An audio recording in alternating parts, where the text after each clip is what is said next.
कर्णप्रिय धुन पर मार्च करते हुए परेड में भाग लेने वाली मैदान के पश्चिमी छोर से पूर्वी छोर पर पंक्तिबद्ध खड़ी हो गई है। Second in command sergeant Sonu Nigam ने इन टुकड़ियों का कमान parade commander ASP Danapur Abhinav Dhiman को सौंप दिया है। विधि व्यवस्था को बनाए रखना और आजादी की सुरक्षा इन कर्तव्यों से जुड़ा है इनका दायित्व। आजादी की बात जब भी आती है स्वतः स्मरण हो आते हैं क्रांतिकारी वीरों के नाम, उनकी शहादत, उनके कुर्बानियां। कभी वो भी दिन आएगा जब अपना राज देखेंगे, कभी वो भी दिन आएगा जब अपना राज देखेंगे, जब अपनी ही जमी होगी और अपना आसमां होगा। चखाएंगे मजा बर्बादी गुलशन का गुलचों को, बाहर आ जाएगी उस दम जब अपना बागवां होगा। ये सपना था स्वतंत्रता सेनानियों का।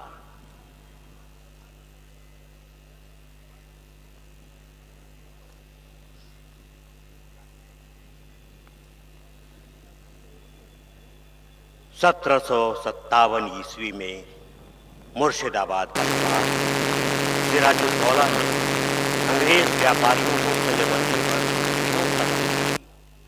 आक्रोशित अंग्रेज व्यापारी का मुंहतोड़ जवाब नवाब सिराजुद्दौला ने दिया।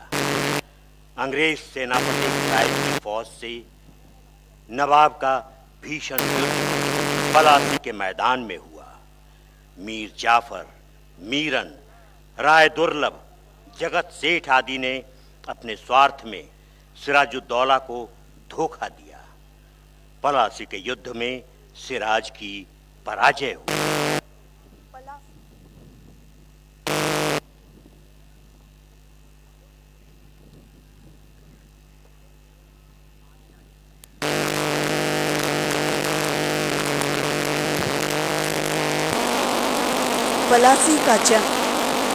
पलासी की जंग में अगर नवाब सिराजुद्दौला के साथ मीर जाफर जैसा विश्वासघाती सेनापति नहीं होता तब पलासी युद्ध का परिणाम कुछ और ही होता। अंग्रेजों की कूटनीति से दूर रहने के लिए ही कालांतर में नवाब मीर कासिम ने अपनी राजधानी मुर्शिदाबाद से अलग कर मुंगेर में बना ली थी। दिल्ली में मुगल बादशाह का हाल दिन प्रतिदिन कमजोर ही होता जा रहा था। बादशाहत के नाम पर उन्हें पेंशन दिया जाता और शासन की बागडोर पूरी तरह अंग्रेजों ने अपने हाथ में ले ली थी। सन 1857 ईस्वी दिल्ली का बादशाह बहादुर शाह जफर बादशाहत की चादर ओढ़े और पेंशन पर जीवन यापन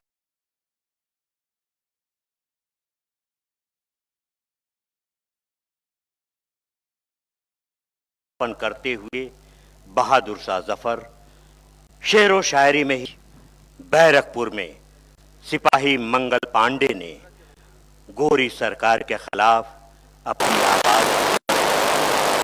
मेरठ के विद्रोही सैनिक दिल्ली में घुसकर मारकाट करने लगे।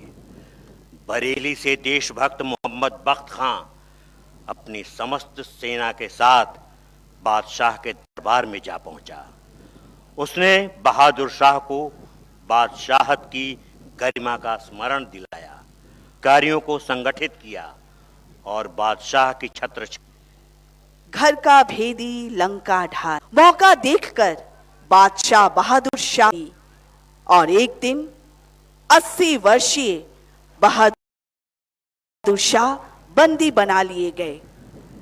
बादशाह की गिरफ्तारी से दिल्ली में देशभक्तों के भीषण तांडव से बचने के लिए गोरी सरकार ने बादशाह को देश निकासन की सजा देकर रंगून भेज दिया।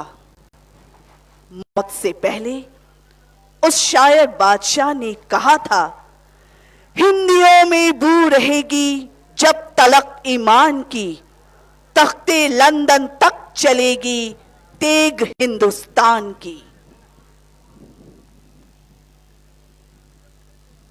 आजादी की इस लड़ाई में जात पात, धर्म, संप्रदाय, प्रदेश आदि की चिंता किए बिना सभी वर्ग अपने को भारतवासी महसूस करते हुए अंग्रेजों से मुकाबला करने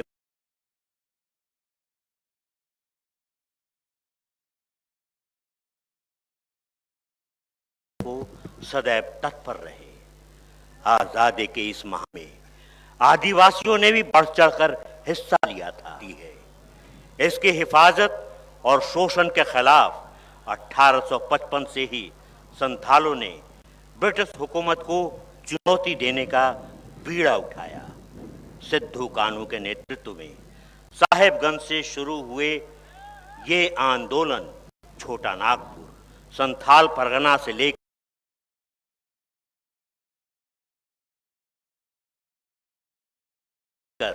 उड़ीसा के मयूरभंज तक 1908 संथाल हूल आंदोलन की तरह ही आदिवासियों का अन्य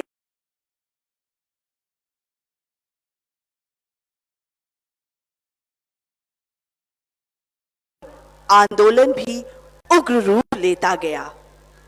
आदिवासियों के उग्र आंदोलन देख ब्रिटिश हुकूमत भयभीत होती रही। आक्रोशित आदिवासी समूह हजारीबाग जेल में घुस गया, जेल में आग लगा दी। संथाल विद्रोह, खड़वार आंदोलन के अग्रणी भगीरथ मांझी, नीलांबर पीतांबर, सिद्धू कान्हू, चांद भैरव और तिलका मांझी। छोटा नागपुर के बिरसा भगवान की कुर्बानियां चिंगारी बनकर उभरी थी और ज्वाला बनकर छा गई थी। आज आजादी के 75वें महोत्सव के पावन अवसर पर उन वीरों का गर्व से हम स्मरण करते हैं। दिलों में बसा एक सपना था, दिलों में बसा एक सपना था आजादी के मतवालों का। जश्न है ये भारत के आजाद 75 सालों का। जश्न है ये भारत के आजाद 75 सालों का।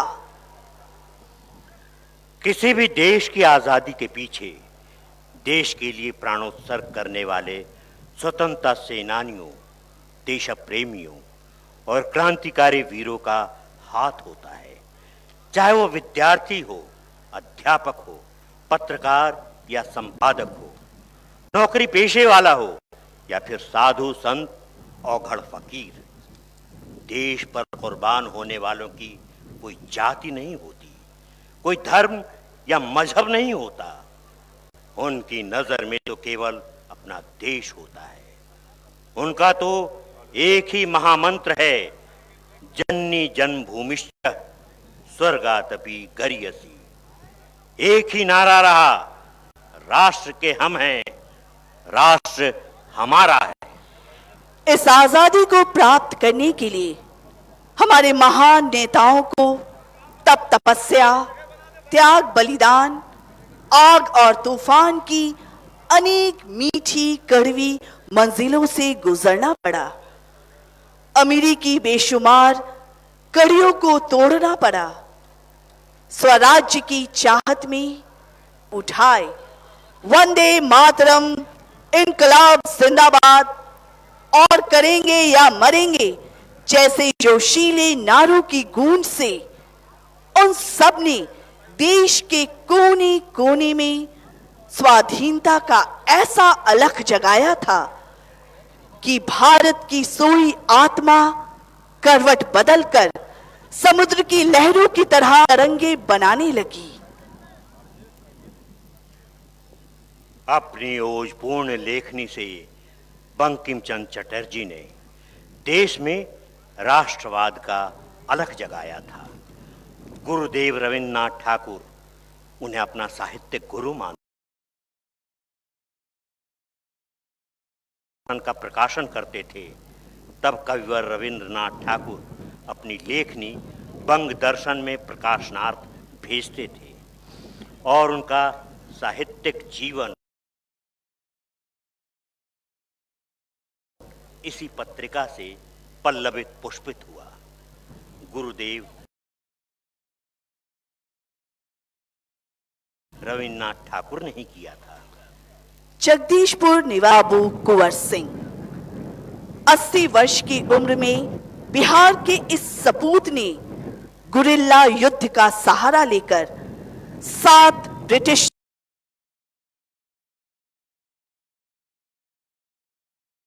सेनापतियों को पराजित किया था। गोली लगने पर उन्होंने दूसरी भुजा काटकर मां गंगा को अर्पित किया था। देश में 1857 का वही एकमात्र वीर योद्धा था जिन्होंने आजाद जगदीशपुर में अपने प्राणोत्सर्ग किए। अपने त्याग बलिदान के समक्ष पूरा देश आजादी के इस 75वें महोत्सव के पावन अवसर पर सादर नमन करता है।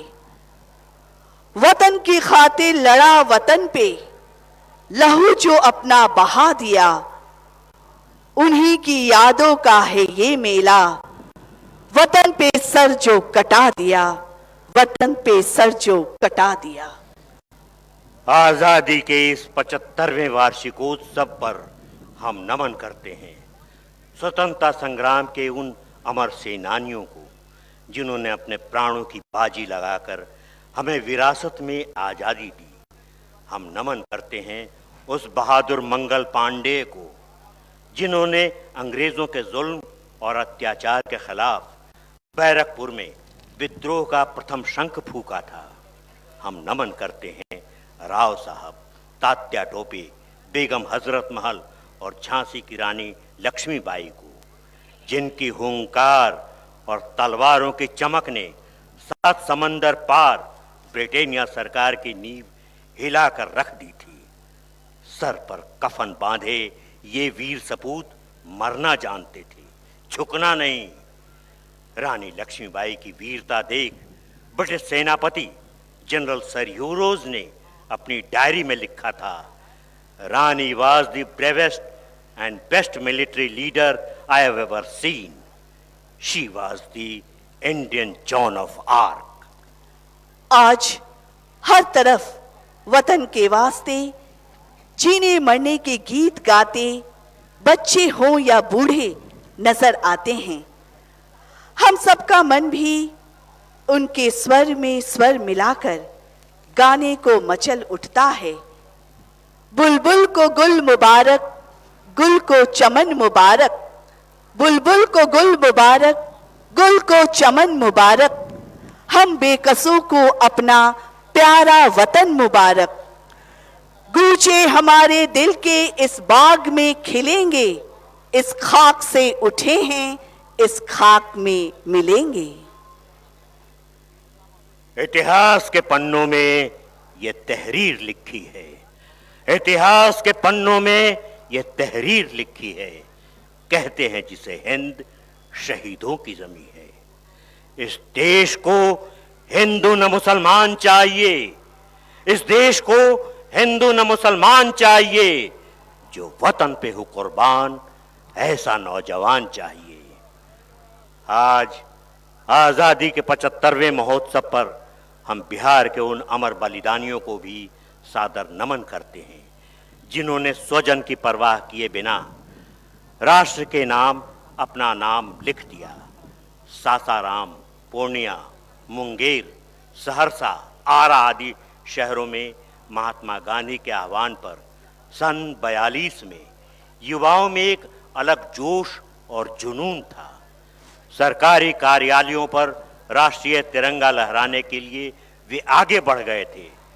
हम श्रद्धा से स्मरण करते हैं सासाराम के जवाहर भगत, जयराम सिंह, रामकृत महतो को, भागलपुर के कुमार काल रूप, मनराज कोयरी और महिपाल सिंह को, मुंगेर के लखनलाल सिंह, सुखो महतो और मुकुटधारी सिंह को, नालंदा जिला के भीमसेन महतो, हरिनंदन सिंह और दुखन राम को।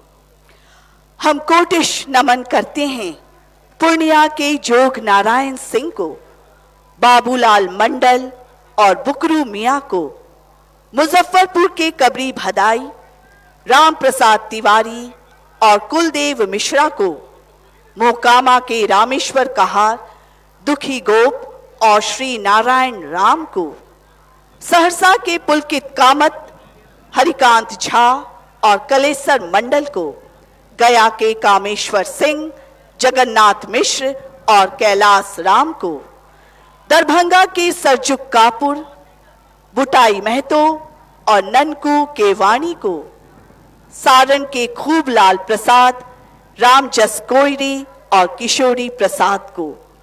इन अमर शहीदों ने हमें विरासत में आजादी प्रदान की है। इन्हें शत शत नमन। मैं किस मिट्टी में जन्मा हूं, यारो उस मिट्टी का नाम लिख देना। मैं किस मिट्टी में जन्मा हूं, यारो उस मिट्टी का नाम लिख देना। मेरे कफन के हर कोने पर हिंदुस्तान का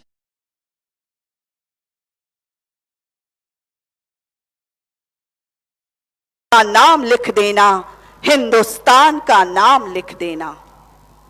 इतिहास और पुराण में वर्णित मगध प्रदेश का एक कालखंड ऐसा था जब इसका साम्राज्य चीन और अफगानिस्तान तक विस्तारित था। लेकिन धीरे धीरे एक कालखंड ऐसा भी आया जब भारत के मानचित्र पर बिहार का नक्शा ही गुम हो गया। पूरा बिहार आज के शुभ मौके पर श्रद्धा से स्मरण करता है कुशल प्रशासक, समाज सुधारक, राजनीतिज्ञ और विद्वान मनीषी डॉक्टर सच्चिदानंद सिन्हा को, जिन्होंने विद्वज्जनों को एकत्रित कर बिहार को अलग राज्य बनाने के लिए सतत संघर्ष किया। अपनी पत्रकारिता के बल पर सन 1912 में डॉक्टर सिन्हा ने विश्व के मानचित्र पर पुनः बिहार की गरिमा को नक्शे में उद्धृत किया। डॉक्टर सच्चिदानंद सिन्हा की विद्वता ही थी कि भारतीय संविधान सभा का उन्हें प्रथम अध्यक्ष बनाया गया था। नई पीढ़ी को शिक्षा प्रदान करने के लिए पटना स्थित अपने ही आवास में सन 1924 में एक विशालकाय पुस्तकालय सिन्हा लाइब्रेरी की स्थापना उन्होंने की, जहां आज पाठकों और शोधार्थियों की भीड़ होती है। 1947 में आजादी मिलने के बाद बिहार के नवनिर्माण में बिहार के पहले मुख्यमंत्री डॉक्टर श्री कृष्ण सिंह को हम कभी विस्मृत नहीं कर सकते। 1946 से लेकर 1961 तक बिहार को वे सजा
हवलदार शशिकांत राम।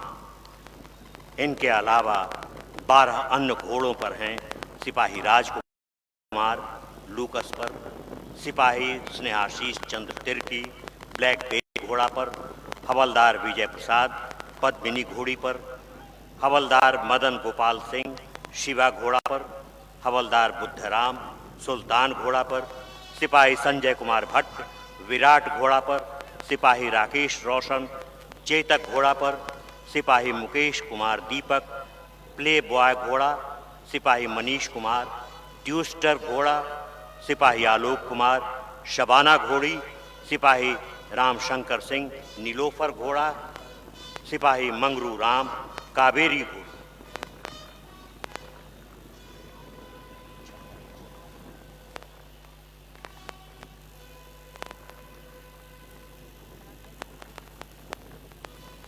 मंच के निकट पायलट में हैं बिहार पुलिस के सिपाही अमृता कुमारी और सिपाही ज्योति कुमारी।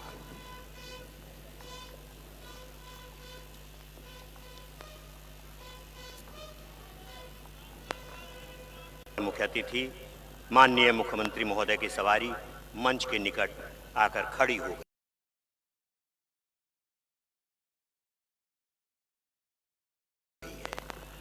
उनकी आगवानी के लिए उपस्थित हैं आयुक्त पटना प्रमंडल पटना, पुलिस महानिदेशक बिहार एवं कमांडर, राज्य सरकार के अन्य वरीय पदाधिकारीगण।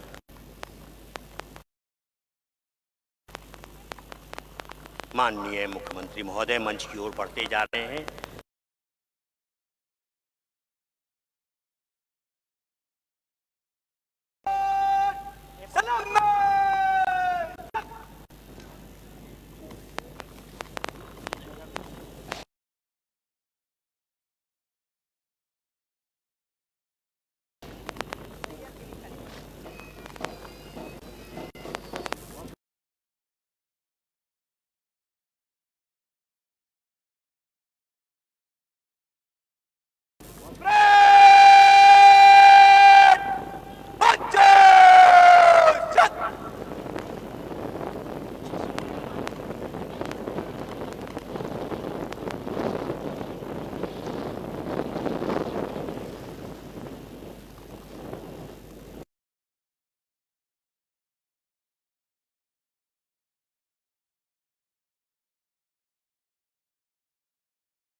और अब परेड कमांडर अभिनव धीमान।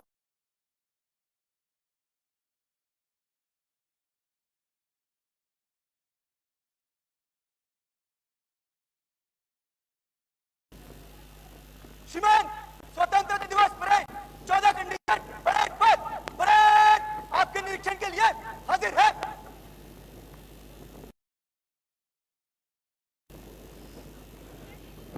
अपने खड़ा रहा।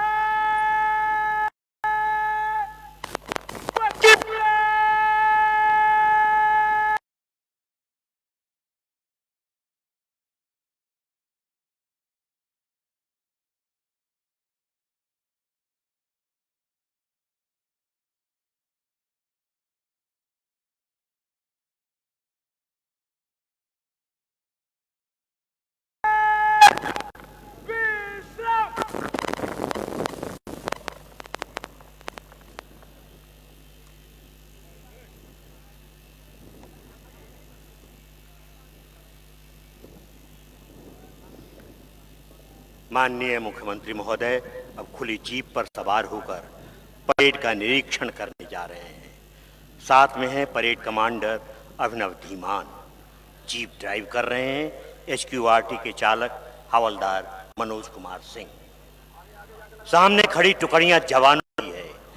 सीमाओं पर चौकसी का सवाल हो या दुश्मनों से अचानक हमले का बवाल, आतंकवादियों से दो दो हाथ करने हो या सांप्रदायिक दंगों से जूझना हो, इन जवानों को बिना विपरीत परिस्थितियों के निपटने की कल्पना भी। अपने परिवार से दूर रहकर ये जवान कभी बर्फीली चोटियों पर, कभी झुलसा देने वाले रेगिस्तानों में, कभी दलदली बंजर इलाकों में, तो कभी अंदरूनी हिस्सों में सांप्रदायिकता, आतंकवाद, प्राकृतिक आपदा के समय अपना कर्तव्य निभाते रहते हैं। सामने चाहे कितनी बड़ी विपदा क्यों ना आ जाए, ये जवान कभी उफ तक नहीं करते और हंसते हुए उन विपदाओं का सामना करने के लिए सदैव तत्पर रहते हैं। कभी कभी उन्हें मौत को भी गले लगाने के लिए तैयार रहना और तड़प है ये, कायरों की ये टोली नहीं है। सबसे पहली टुकड़ी है सीआरपीएफ की। कंपनी कमांडर हैं inspector Ashok Kumar, platoon SI Sajan Kumar, SI Laxman Jha. नहीं जल गया, नहीं अभी ऑफ रखिए। ITBP company commander inspector Virendra Kumar, platoon SI Shyamlal, SI Praveen Tirkey. तीसरी टुकड़ी है सीआईएसएफ की। कंपनी कमांडर है inspector Sangeet CV, platoon SI Praveen Kumar, SI SC Satyarthi. SSB चौथी टुकड़ी company commander inspector Nanak Roy, platoon SI Hira Singh, SI Sanjeev Jaglan. पांचवी टुकड़ी STF company commander inspector Durgesh Kumar Singh, platoon SI Chandan Kumar, SI Sunil Kumar. BSAP एक company commander SI Krishna Tamang, platoon SI Ganesh Bahadur Thapa, SI Jitendra Thapa. सातवीं टुकड़ी बिहार जिला पुलिस पुरुष company commander SI Vajendra Singh Yadav, platoon SI Ajit Kumar Khandait, SI Vishnudev Mehta. Bihar police महिला company commander SI Nidhi Kumari, platoon SI Priyanka Kumari, SI Kajal Kumari. नौवीं टुकड़ी दंगा निरोधक दस्ता company commander inspector Shivlal Singh, platoon SI Shambhunath Prasad, SI Radheshyam Prasad. गृह रक्षा वाहिनी शहरी company commander SI Mantu Kumar, ASI Ramesh Pandey, ASI Satyendra Kumar Malakar, platoon commander. गृह रक्षा वाहिनी ग्रामीण company commander SI Mahip Kumar, platoon SI Dilip Kumar Thakur, SI Sanjay Ram.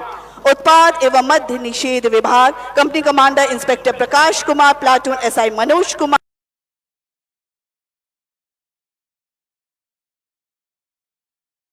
SI Deepak Mehta. स्वान अग्निक विजय राम, अग्निक Uday Kumar. Band army अपाई band बीएएसपी एक सिपाही सौरभ कुमार। स्ट्रीक मार्शल में है सिपाही अमृता कुमारी, सिपाही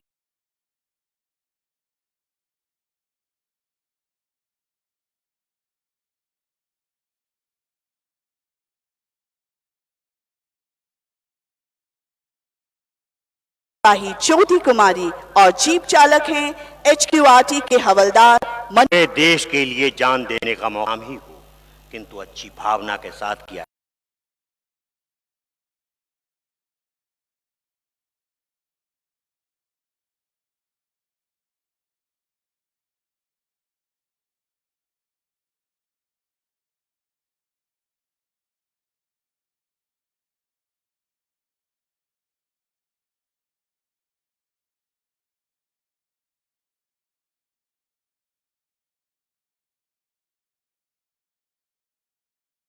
राष्ट्रीय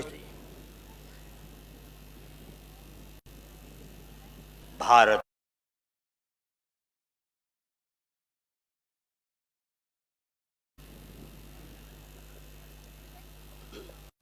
देश ने क्या दिया और क्या नहीं दिया ये सोचने के बजाय देश को हमने क्या दिया और देश चिंतन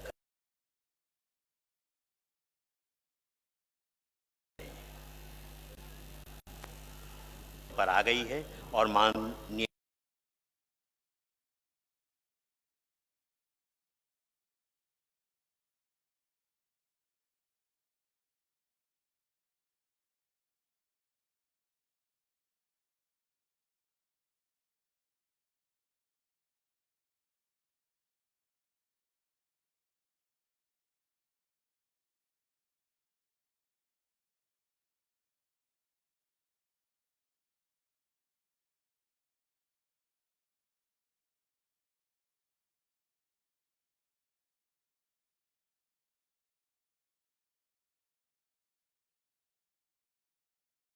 चमक रहा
यात्रा पर मध्य से तेज चल।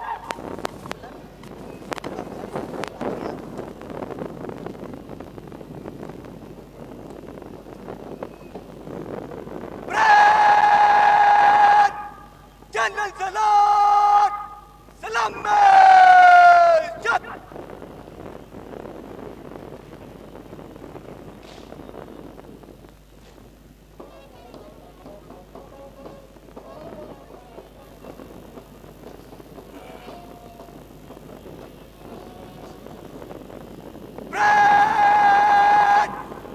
बच्चों जब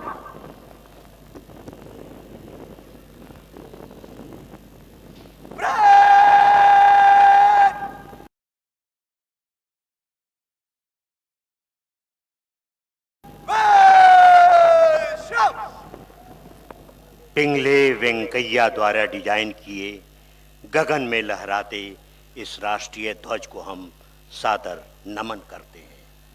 अब माननीय मुख्यमंत्री महोदय बिहार की जनता को संबोधित करेंगे।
राष्ट्रभक्तों के साहस, त्याग एवं बलिदान के फलस्वरूप 15 अगस्त 1947 को हमारा देश आजादियों को श्रद्धा सुमन अर्पित करते हैं, जिन्होंने आज़ादी की लड़ाई में अपने प्राणों की आहुति दी।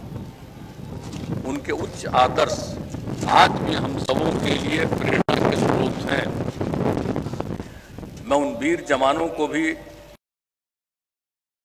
नमन करता हूं, जो बहादुरी से देश की सार्वभौमिकता की सुरक्षा कर रहे हैं। उनके बलिदान को कभी भुलाया नहीं जा सकता है। देश के थल, जल और नभ की रक्षा करने वाले भारतीय सेना का हम अभिनंदन करते हैं।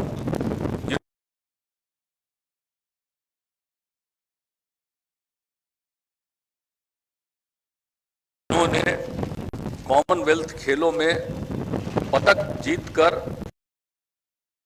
देश, हम उनका अभिनंदन करते हैं। इतिहास इस बात का गवाह ने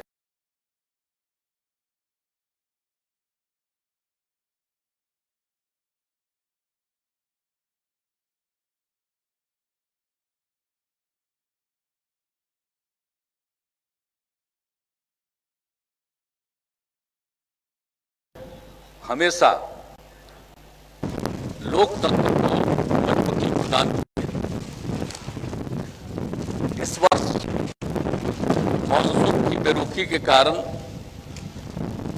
सूखे की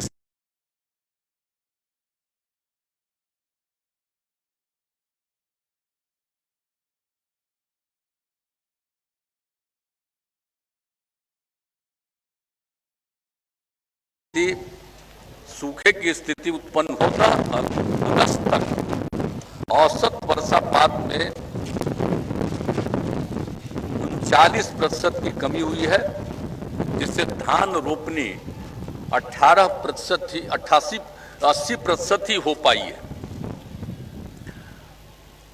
किसानों को बिचड़ा एवं फसलों की सिंचाई हेतु डीजल अनुदान 60 रुपये प्रति लीटर से बढ़ाकर 75 रुपये प्रति लीटर दिया जा रहा है।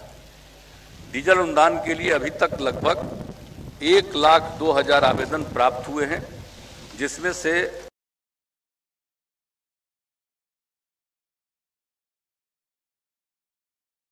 तथा 11,243 किसानों को डीजल अनुदान दिया जा चुका है। आगे सभी इच्छुक लोगों को इसका भुगतान किया जाए। अच्छी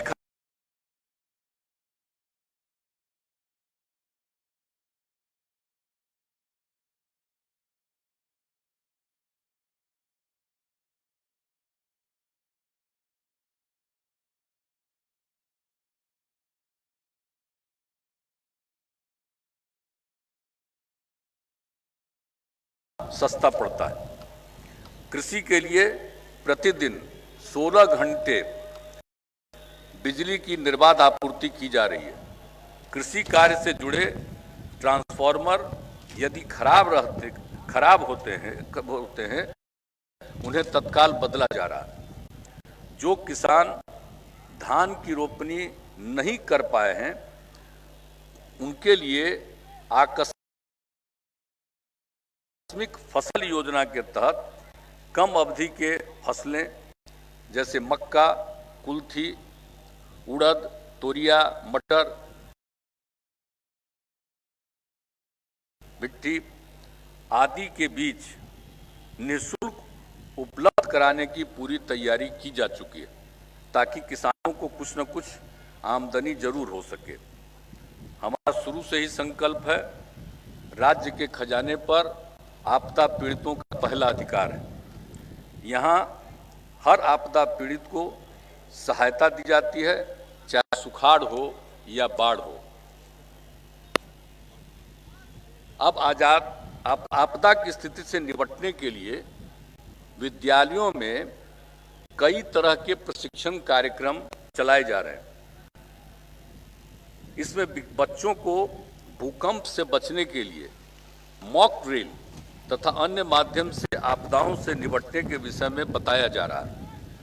बड़ी संख्या में बच्चों के डूबने की घटनाओं को ध्यान में रखते हुए बच्चों को तैरना सिखाया जा रहा है।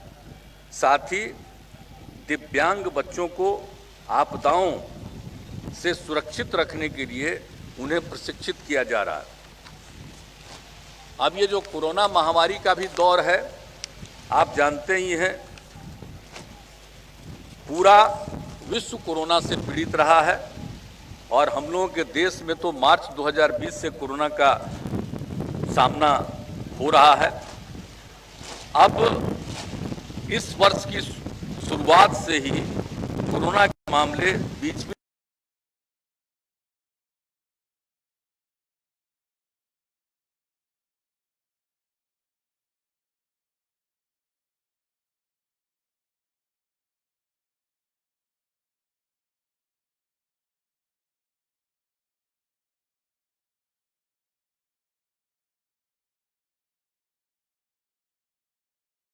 ताकि कोरोना संक्रमण को फैलने से रोके।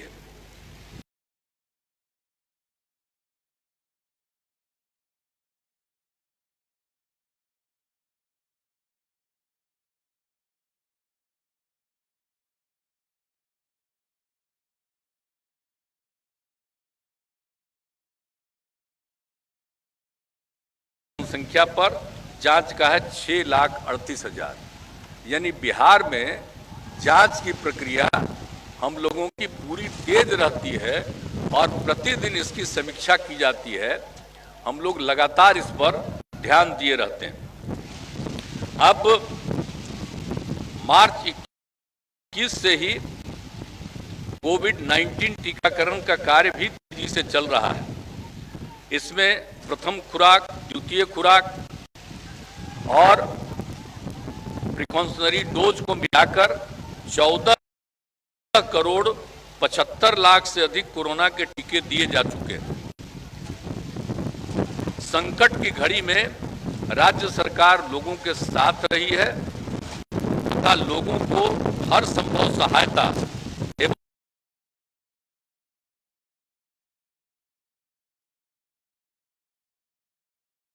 अनुदान दिया जा रहा है।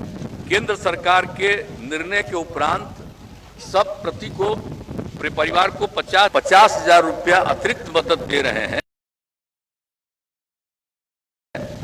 अब तक कुल 12,996 मृतकों के आश्रितों को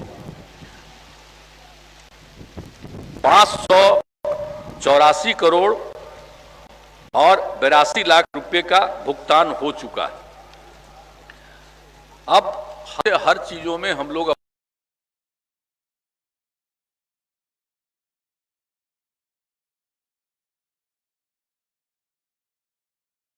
अपना काम करते रहते हैं, चाहे विधि व्यवस्था हो। हमारा उद्देश्य है कि जो लोग क्राइम करते हैं उन पर पुलिस अपना काम करे और कोई भी अपराधी बच न पाए। आप जानते हैं कि हम लोगों ने हर थाने को 2 हिस्से में, यानी इन्वेस्ट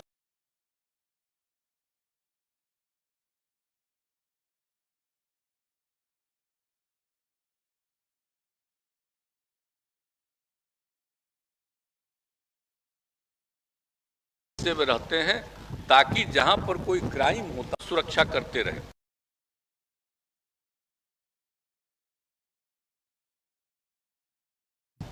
यानी पहले क्या होता था, हिस्से में कर दिया गया, अब उसके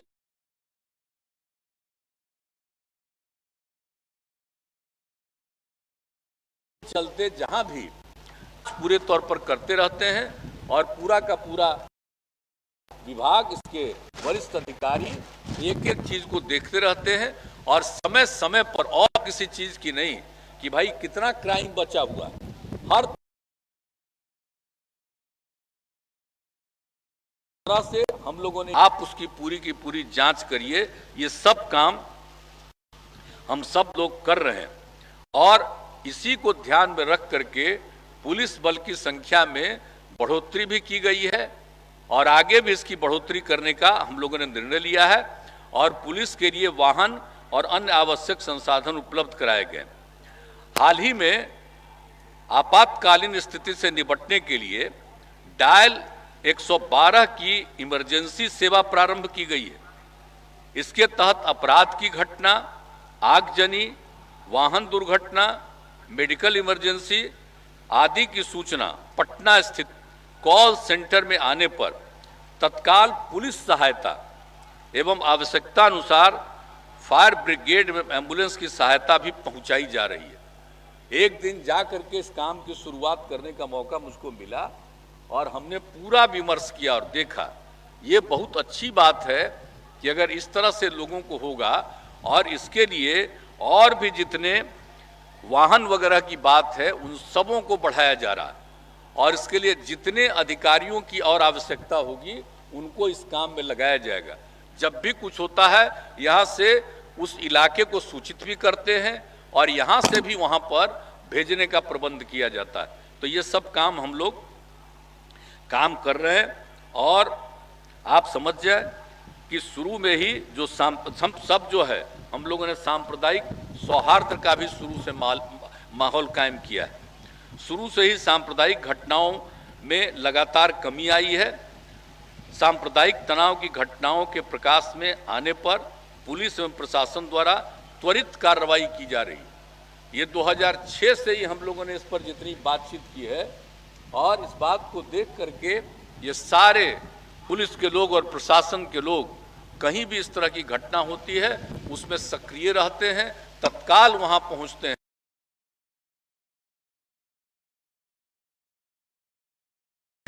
किसी मामले को इसको और ज्यादा देते हैं और सदैव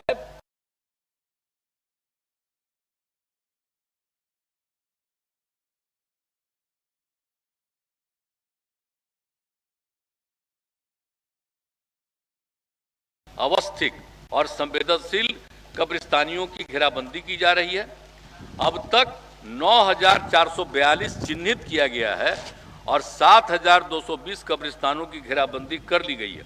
यह काम लगातार जारी है ताकि किसी तरह का तनाव नहीं आए। ये सब काम हम लोग करने की कोशिश करते हैं और आप जानते हैं कि हम लोगों ने 2016 से ही बिहार मंदिर चार दीवारी निर्माण योजना शुरू की गई, क्योंकि मंदिरों में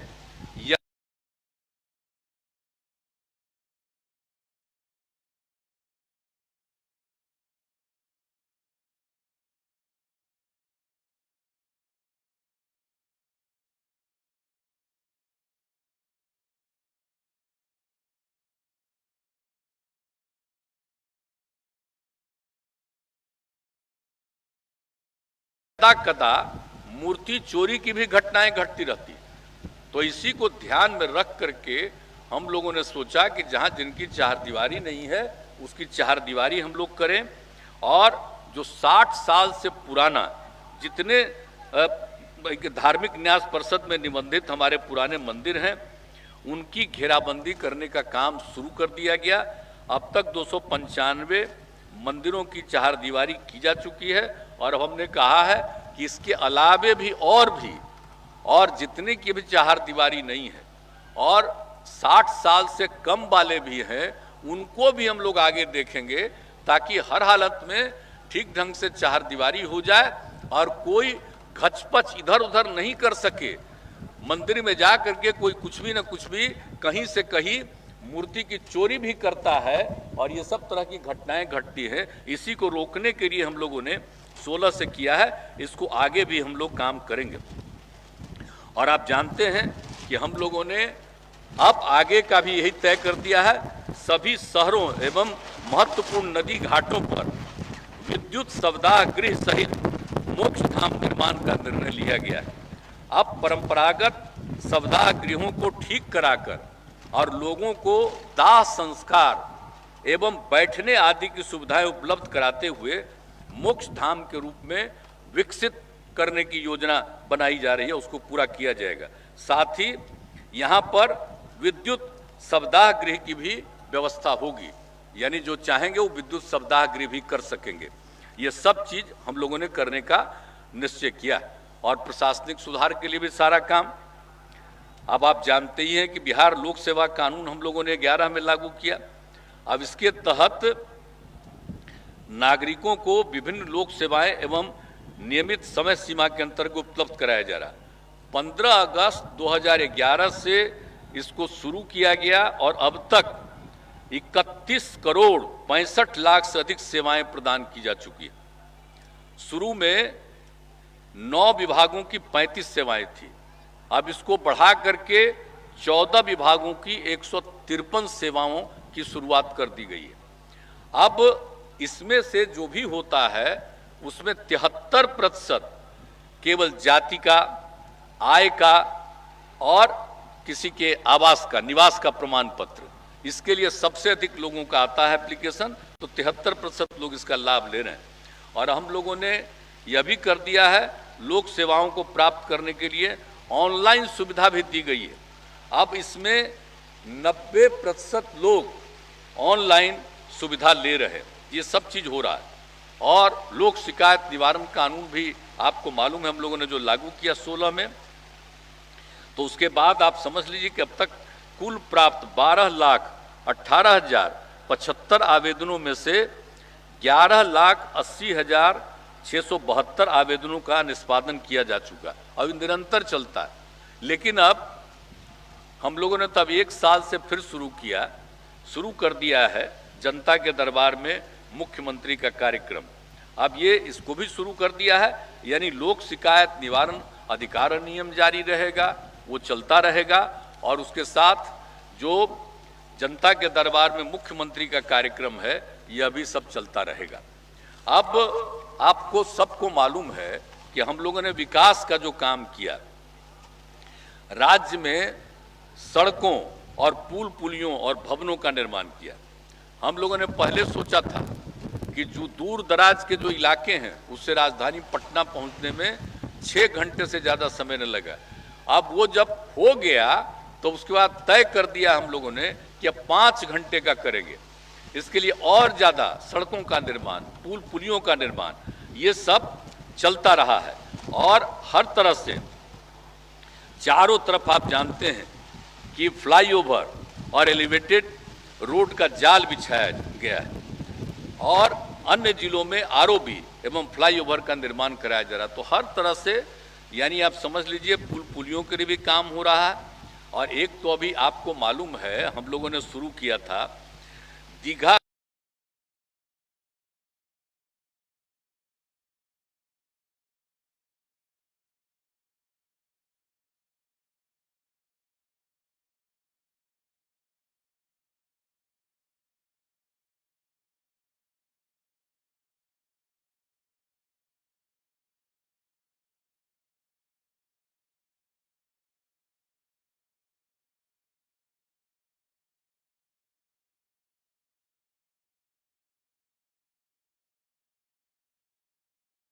से दीदारगंज तक जेपी गंगा पथ बनाने का हमने किया था और इसका शुभारंभ किया था 11 अक्टूबर 2013 को।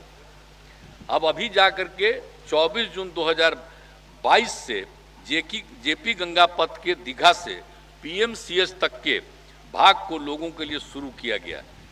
इसको लेकर के लोग बहुत उत्साहित हैं और हजारों की संख्या में लोग गंगा पथ का दर्शन करने के लिए आते हैं। हम भी कई बार 2-3 बार देख चुके हैं, लोगों को कितनी खुशी है।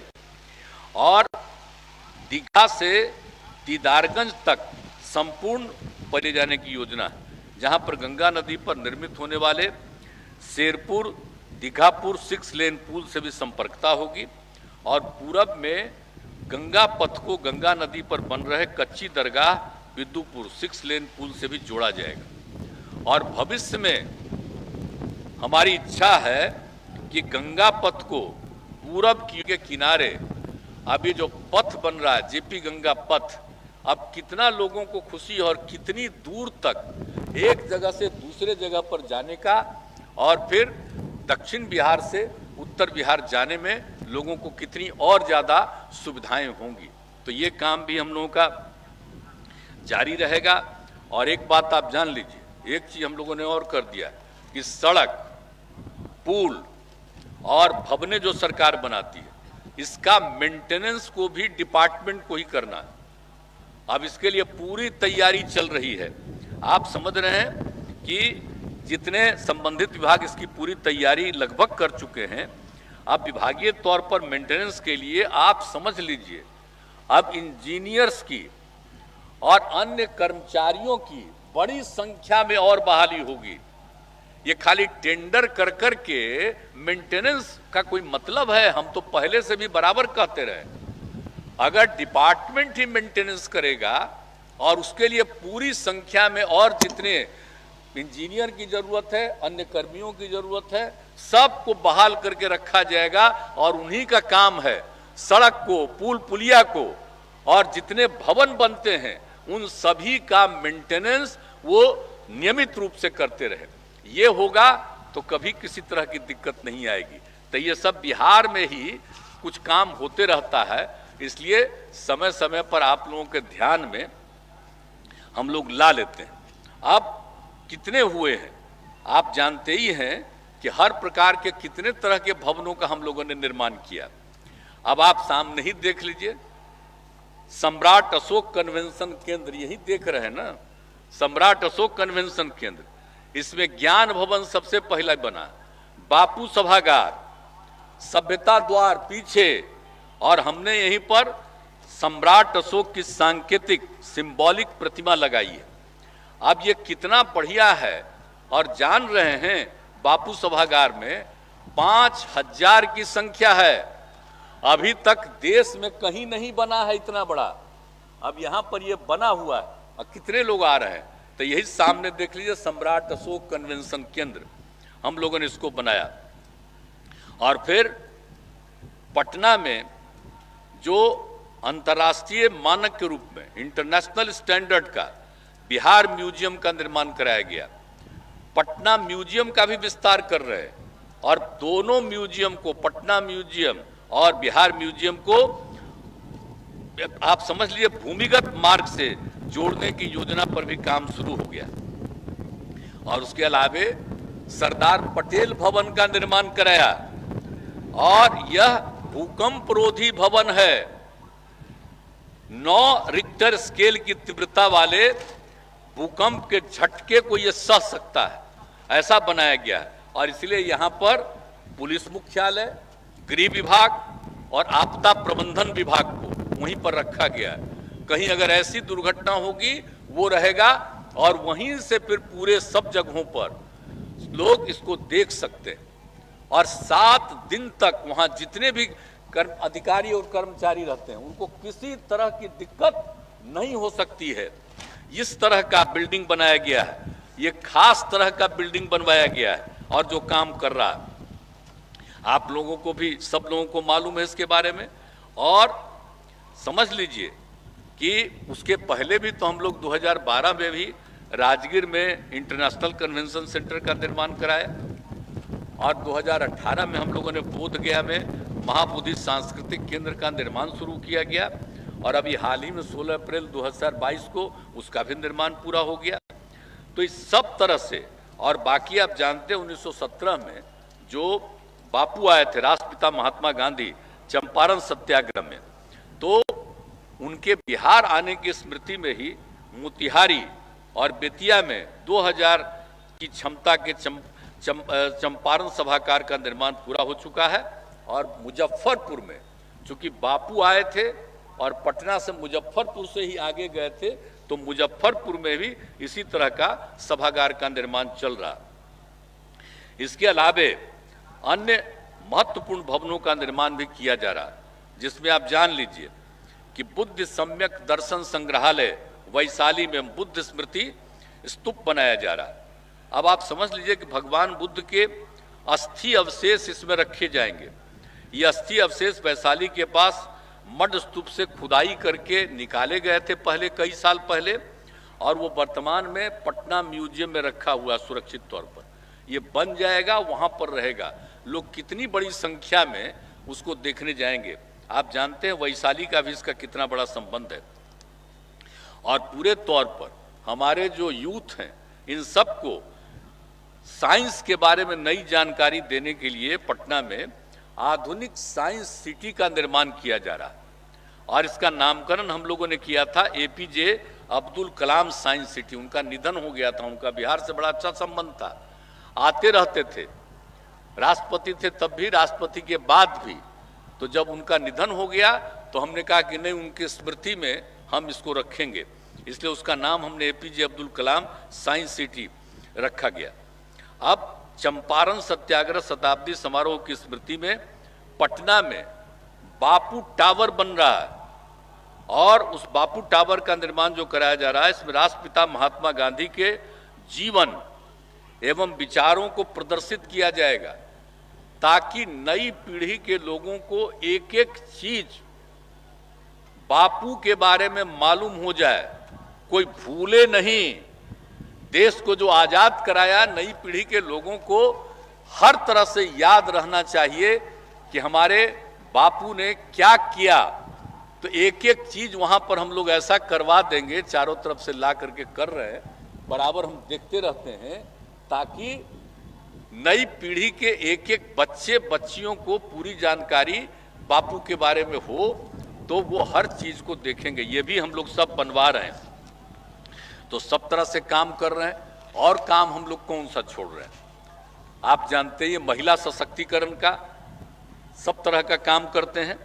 और आपको मालूम है कि महिलाओं के लिए क्या किया। जब हम लोगों को मौका मिला तो 2006 में पंचायती राज में और 2007 से नगर निकायों में महिलाओं के लिए 50% का आरक्षण दिया गया। अब कितनी बड़ी संख्या में अब महिलाएं पंचायती राज में और नगर निकायों में काम रह रही है। आप जरा इसकी कल्पना कर लीजिए, कितनी बड़ी बात हो गई है। तो आप देख लीजिए। और पंचायती राज संस्थाओं का तो 4 चुनाव हो चुका और नगर निकायों का भी चौथा बस होने वाला है। तो इस सब जगह जितनी बड़ी संख्या में हम लोगों ने किया है। तो और उसके अलावे साथ में ही हम लोगों ने प्राथमिक शिक्षक नियोजन में महिलाओं का 50% का आरक्षण किया था। तो अब सोच लीजिए कितनी बड़ी संख्या में प्राथमिक शिक्षक महिलाओं को रखा। और 2013 में पुलिस में महिलाओं के लिए 35% का आरक्षण किया। इतना प्रावधान किया, आप जान लीजिए कि बिहार में पुलिस में महिलाओं की संख्या है 25,102 और इतना ज्यादा पूरे देश के किसी राज्यों में महिलाएं नहीं, इतनी महिलाएं हैं। अब इसकी संख्या तो और बढ़ती जाएगी, चूंकि हमने 35% का आरक्षण दिया है। और उसके बाद हर प्रकार की सरकारी सेवाओं में महिलाओं के लिए वही 35% का आरक्षण हम लोगों ने इस सब को शुरू कर दिया। और इसके बाद आप जानते हैं जीविका का काम, चूंकि स्वयं सहायता समूह में संख्या कम बहुत थी पहले, हम लोगों ने इसके लिए शुरू किया और विश्व बैंक से कर्ज लेकर के काम शुरू किया और इतने बड़े पैमाने पर काम किया, इसका नामकरण जीविका किया। अब आप समझ लीजिए कि अब 10,31,000 स्वयं सहायता समूहों का गठन हो चुका, 1,27,00,000 से भी अधिक महिलाएं इससे जुड़ गई हैं। अब इससे कितनी महिलाओं को जागृति हो रही है और कितना अच्छा काम हो रहा है, आप सब देख रहे हैं जीविका समूह का। और बालिकाओं के लिए भी तो आप जानते ही हैं, हम तो क्यों चाहते थे बालिकाओं को पढ़ाना। एक बात तो सबको हम इसलिए बार बार याद करा देना चाहते हैं कि हमारा जो मानव विकास मिशन है उसने पूरा सब तरफ से जानकारी लेकर के 13 में एक बार पूरे तौर पर बताया और जानकारी दिया कि भाई अगर पति पत्नी में पत्नी मैट्रिक पास है तो पूरे देश का प्रजनन दर 2 है, और बिहार में भी अगर पति पत्नी में पत्नी मैट्रिक पास है तो बिहार में भी उस परिवार का प्रजनन दर 2 है। और अगर पति पत्नी में पत्नी इंटर पास है तो देश भर का एवरेज प्रजनन दर उन परिवारों का 1.7 है। और सबसे बड़ी बात है कि जो सर्वेक्षण हुआ कि अगर पति पत्नी में पत्नी इंटर पास है तो बिहार में उन परिवारों का प्रजनन दर 1.6 निकला। इसको लेकर के मेरे मन में तो यूरेका की भावना आई और तभी हम लोगों ने हर पंचायत में 10+2 स्कूल खोलने का निर्णय किया और उसके लिए सारा काम, ताकि महिलाएं खूब, लड़कियां खूब पढ़ें और उसके चलते प्रजनन दर नीचे जाएगा। और उसके बाद तो हम कॉलेज में पढ़ाने के लिए भी वो भी काम हम लोग कर रहे हैं। पहले तो हम लोगों ने सब जगह किया, लेकिन अब उसके आगे और उसको बढ़ाने की बात कर रहे हैं। आप ये समझ लीजिए कि सब जगह जो पढ़ाने के लिए लड़कियों को जो हम लोगों ने शुरू किया है, तो अभी जो हम लोगों ने काम करना शुरू किया है तो बहुत हो गया है।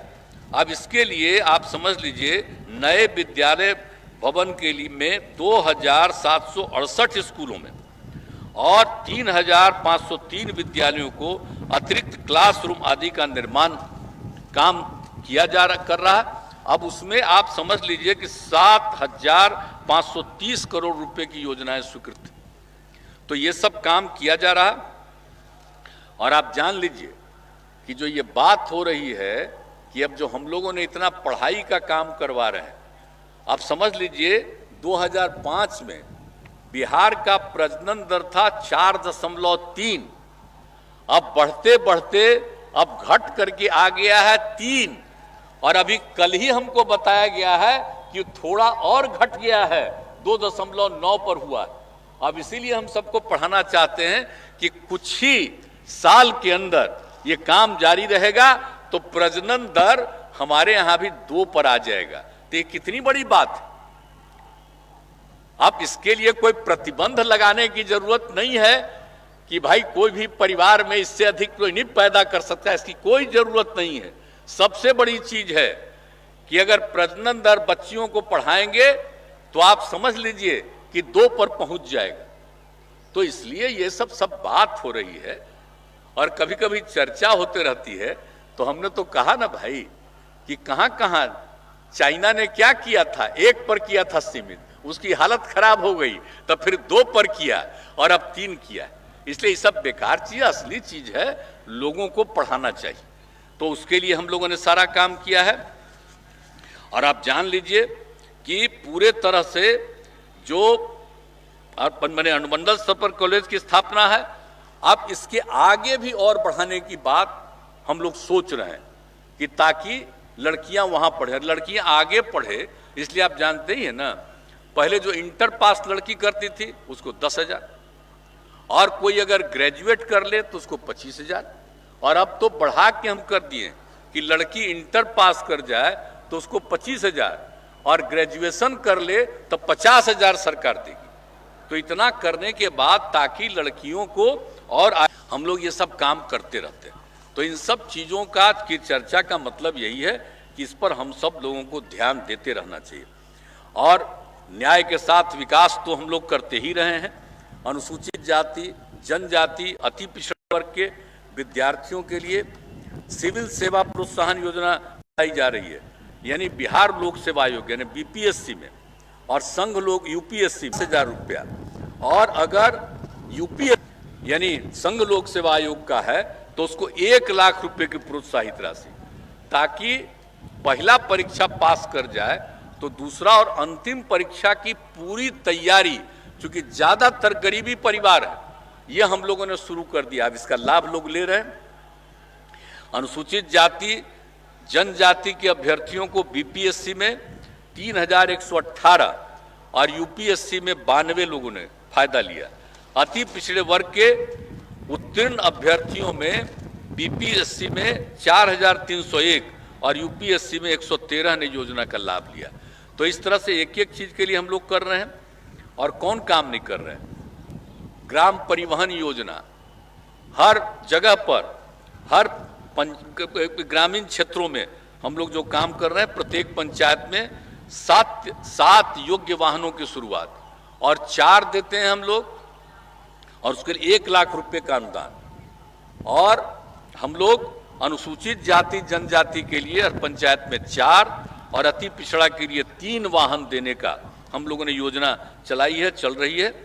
और इस प्रकार से अनुसूचित जाति जनजाति के 22,887 और अति पिछड़ा वर्ग के 16,547 युवाओं ने इस योजना का लाभ लिया। तो एक एक चीज हम लोग कर रहे हैं। और जो भी हो रहा है, अनुसूचित जाति जनजाति के छात्र छात्राओं के लिए 87 आवासीय विद्यालय संचालित है। अब वैसे प्रखंड जहां अनुसूचित जाति की आबादी 50,000 से अधिक है, वैसे 40 प्रखंडों में 10+2 आवासीय विद्यालय की स्थापना की स्वीकृति दी गई है। और इस पर 1870 करोड़ रुपया, 1870 करोड़ रुपए का खर्च आएगा। अब इसका सब काम किया जा रहा है। अन्य पिछड़ा वर्ग +2 कन्या आवासीय विधायक खोला जा रहा है। 18 जिलों में निर्माण कार्य जारी है, 20 में निर्माण कार्य अगले 2 वर्षों में किया जाएगा। और अनुसूचित जाति और जनजाति के 111 छात्रावास संचालित हैं। इसमें 19 छात्रावासों का पुनर्निर्माण किया जा रहा है। अब यह तय किया गया है कि जिन प्रखंडों में अनुसूचित जाति जनजाति की आबादी 30,000 से अधिक है, वैसे 136 प्रखंडों को चयनित किया गया और वहां 100 क्षमता वाले छात्रावासों का निर्माण की स्वीकृति दी गई। और इसमें भी कितना खर्च आएगा? 667 करोड़। तो हर प्रकार के लोगों के लिए तो काम किया जा रहा। अन्य पिछड़ा वर्ग छात्रावास में लगभग 25 जिलों में अन्य पिछड़ा वर्ग छात्रावास अवस्थित है। 9 जिलों में कार्य शुरू किया गया है और 4 जिलों का भी निर्माण कार्य 1 साल में पूरा हो जाएगा। और उसी तरह से आप जानते हैं कि 8-9 में ही अति पिछड़े वर्ग के छात्रों के लिए सभी जिला में 1,100 बेड्स वाले जननायक कर्पूरी ठाकुर छात्रावास बनाने की हम लोगों ने शुरुआत कर दी थी। 32 जिलों में ये काम हो गया है और वहाँ बिल्डिंग नहीं मिलने के कारण समय लगा, लेकिन 6 जिलों में बाकी काम भी अब शुरू हो चुका है। और अल्पसंख्यक समुदाय के लिए भी सब काम किया जा रहा। जो भी तलाकशुदा मुस्लिम महिलाएं थी, उनके लिए परित्यक्ता योजना पहले 10,000 रुपया दे रहे थे, अब उसको 25,000 रुपया कर दिए। और इस योजना का लाभ अब तक 13,876 महिलाओं ने ली है। और मदरसों में शैक्षणिक सुधार हेतु मूलभूत सुविधाएं एवं आधारभूत संरचना के विकास हेतु मदरसा सुदृढ़ीकरण का योजना चल रहा। अब आप मदरसों के शिक्षकों और अन्य कर्मियों को, पहले उनको कितना पेमेंट था? कुछ न के बराबर था।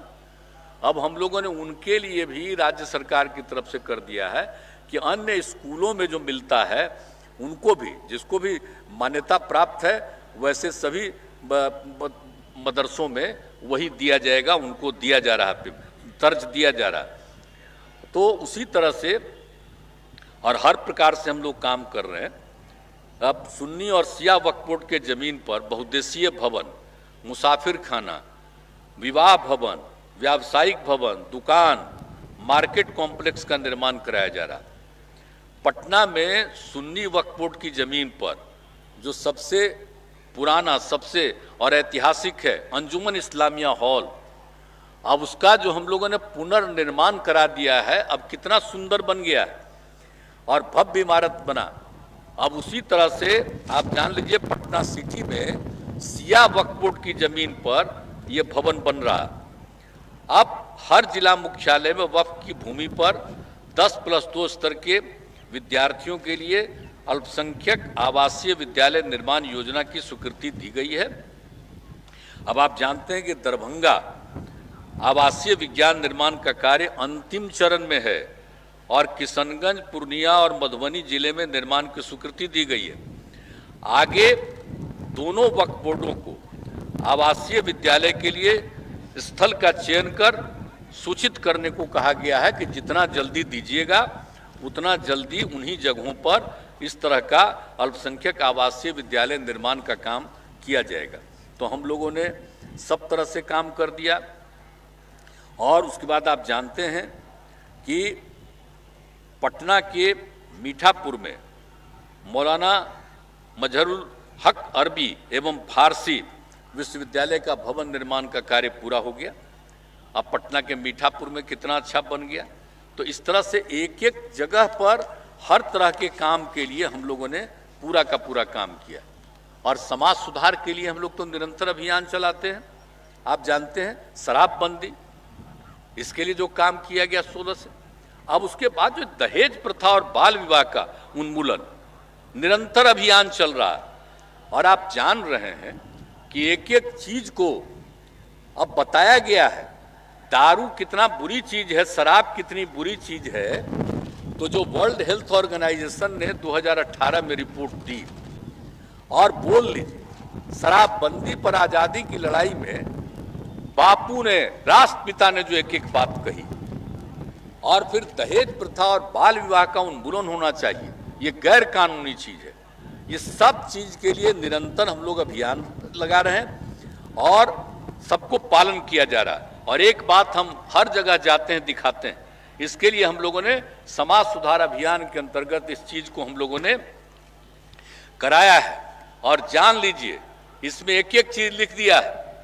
WHO का रिपोर्ट, शराब का जो दुष्परिणाम है, ऑर्गेनाइजेशन ने जो बातें कही है, ये सब चीज को, और बापू ने जो कहा, बापू ने क्या कहा, शराब आदमियों से न सिर्फ उसका पैसा छीन लेती है बल्कि उनकी बुद्धि भी हर लेती है।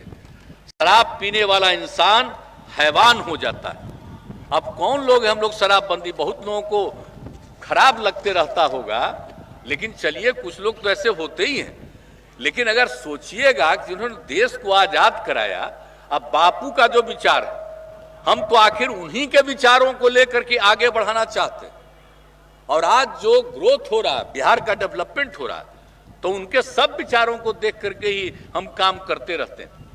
तो इसलिए उनका भी तो है शराब को कितना बुरा चीज है, रोज कितना आदमी मरता है, देख रहे हैं, जहरीला पी लेता है, मर जाता है, तो कितना बुरा चीज है। तब बापू की बात को समझना चाहिए।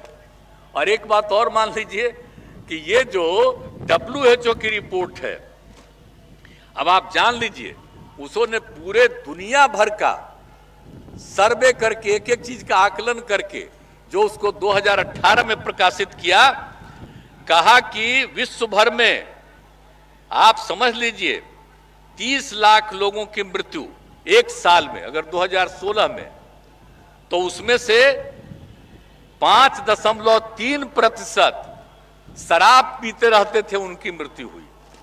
आप ये समझ लीजिए। और दूसरी बात, शराब के सेवन के कारण युवाओं में मृत्यु दर बूढ़े लोगों की अपेक्षा काफी अधिक है। 20 से 39 आयु वर्ग के लोगों में 13.5% लोगों की मृत्यु शराब के कारण होती है। और कितनी कितनी बीमारियां शराब के लगभग 200 बीमारियां बढ़ती है। और आत्महत्या के कुल मामलों का 18% सेवन के कारण होते हैं। यह WHO का रिपोर्ट है। और उसके अलावे जो कुछ भी दहेज प्रथा और बाल विवाह, ये दोनों के उन्मूलन के लिए कम शादी में लड़की का शादी होना चाहिए और लड़की के शादी में दहेज लेना चाहिए। कितनी गंदी चीज है। इसके लिए भी लगातार अभियान चलाया जा रहा है और उसके बारे में एक एक बात, बाल विवाह उन्मूलन, दहेज प्रथा अभियान, ये सब करके आप ये जान लीजिए हम लोगों ने घर घर ये हम लोग पहुंचा रहे हैं ताकि हर घर में लोग देख लें, जाने, पढ़ें शराब कितनी बुरी चीज है, दहेज प्रथा कितना गलत है, बाल विवाह कितना गलत है। सब लोग जानेंगे तो काफी अच्छा काम सब कुछ होगा।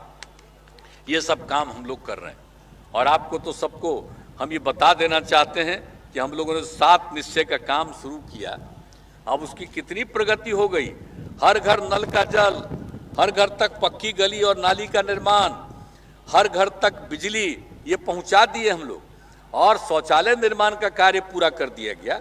एक एक तरह का काम कर दिया गया हर तरह से। और टोलों को ग्रामीण सड़कों के साथ उसको जोड़ने का काम, ये सब काम तो हम लोगों ने सब जगह किया है और ये लगभग ये सब काम पूरा हो रहा है। और बच्चियों को पढ़ने के लिए हम लोगों ने क्या दिया, युवाओं को बल के तहत आर्थिक हल, युवाओं को बल के तहत स्टूडेंट क्रेडिट कार्ड, स्वयं सहायता भत्ता और कुशल युवा कार्यक्रम का लाभ लोग ले रहे हैं। हम लोग इसको आगे जारी रखेंगे। अब इसके आगे भी जो हम लोगों ने और आगे के लिए सोचा है, आगे बढ़ाने के लिए, अब आप जान लीजिए कि सभी गांव में सोलर स्ट्रीट लाइट का अब सब कुछ काम शुरू हो रहा है। अब आप सोच लीजिए कि रात में एक एक गांव का आदमी को कितनी रोशनी रहेगी, लोग देखेगा रात में सोलर स्ट्रीट लाइट के जरिए। तो ये सब काम भी हम लोग करवा रहे हैं, करवाएंगे। और स्वास्थ्य उपकेंद्रों को बेहतर बना करके टेलीमेडिसिन से लोगों की चिकित्सा परामर्श किया जाएगा। और आप जानते हैं कि हम लोगों ने जो बाल हृदय योजना शुरू किया कि हृदय में छेद के साथ जन्मे बच्चों का, अब कितने लोग ऐसे ही मर रहे थे, उसका कोई उपाय नहीं होता था, बहुत कठिन होता था। तो उसके लिए हम लोगों ने योजना शुरू करा दिया। और अब तक आप जान लीजिए 483 बच्चों का प्रशांति फाउंडेशन के सहयोग से गुजरात प्रांत के अहमदाबाद शहर में अवस्थित सत्य साई अस्पताल में इलाज हो चुका है। और ये निरंतर करते हैं, उनको वहाँ भेजते हैं, वहाँ से यहाँ लाते हैं। कोई भी जाता है अपने बच्चे या बच्ची के साथ वहाँ रहता है, उसको रहने की सुविधा होनी चाहिए, जाने की, आने की, सब तरह का घर से सुविधा होना चाहिए। ये एक एक काम हम लोग करके सब लोगों को सहयोग दे रहे हैं। आज इसका सब लोग लाभ ले रहे हैं। तो हर तरह से ये सारा सब चीज हम लोग करते रहते हैं। और पशुओं के लिए भी 8-10 पंचायतों पर पशु अस्पताल की व्यवस्था करने के बारे में सब कुछ उसके लिए तैयारी हो रही है। और मोबाइल यूनिट के माध्यम से पशु चिकित्सक और अन्य कर्मियों के द्वारा घरों में पहुंचकर पशु चिकित्सालय अन्य सेवाएं निःशुल्क दी जा रही। तो ये सब दी जाएगी, ये सब चीज किया जा रहा है। और एक बात और महत्वपूर्ण है, हर खेत तक सिंचाई का पानी। इस बार तक कितना बुरा हाल हम शुरू में कर रहे हैं, लेकिन हम लोगों का है कि हर खेत तक सिंचाई का पानी पहुंचा दें। और इसके लिए आप समझ लीजिए जल संसाधन विभाग, लघु जल संसाधन विभाग, ग्रामीण विकास, कृषि विभाग पूरे तौर पर हम लोग काम करेंगे। और आप समझ रहे हैं कि पूरा का पूरा प्रयास हम लोग करेंगे और युवाओं को नौकरी और रोजगार के लिए सब कुछ करेंगे। हम लोग बड़ी संख्या में देंगे। अरे नौकरी वाला भी जो बात है, हम लोग अब एक साथ हैं। हम लोगों का कंसेप्ट है कि भाई हम लोग कम से कम उसको तो 10 लाख तक कर दें, लेकिन हम तो यही कहेंगे कि हम करेंगे बच्चे बच्चियों के नौकरी के लिए भी और उसके अलावे हर तरह से आप समझिए उसके रोजगार के लिए, नौकरी और रोजगार दोनों का इंतजाम इतना करवाएंगे, सरकारी और सरकार के बाहर भी हर तरह से इतना ज्यादा काम बढ़ना चाहिए कि ये हो जाएगा। तो हम लोगों का मन तो है कि भाई इसको तो हम लोग 20 लाख तक पहुंचाएं। इसके लिए पूरे तौर पर हम लोग हर जगह इन सब चीजों को काम करेंगे, ताकि ये सब काम में आप समझ लीजिए कितना ज्यादा होगा। और आप जान रहे हैं हम लोग तो जल जीवन हरियाली अभियान चला रहे हैं। सारे पार्टी के लोगों को बैठ करके 2019 में मीटिंग हुई और उसी समय हम लोगों ने उसका नामकरण किया जल डैश जीवन डैश हरियाली अभियान, यानी कि जल संरक्षित है और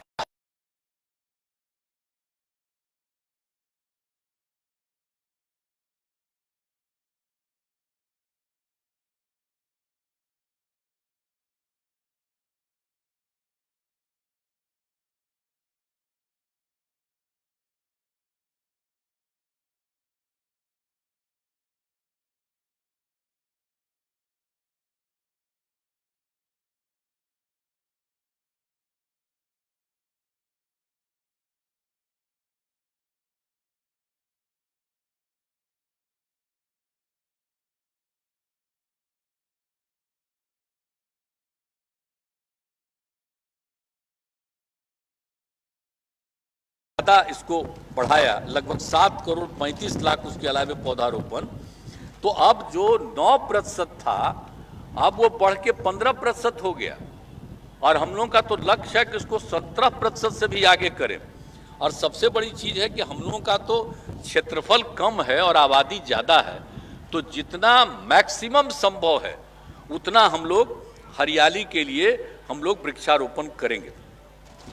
तो ये सब काम चल रहा है।